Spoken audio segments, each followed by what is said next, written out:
Here we do not see any object selection tool.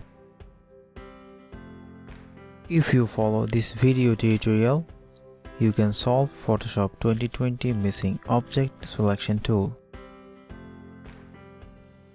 Let's go to the Edit menu and press the toolbar.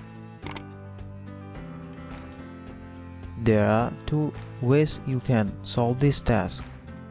Step 1. Drag and drop. You can either reset your toolbar or manually add this tool to your toolbar.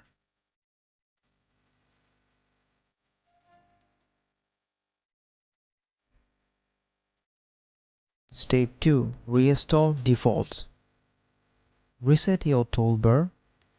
Press Restore Default button. And then press OK. Finally, we can see Object Selection tool in Tools section.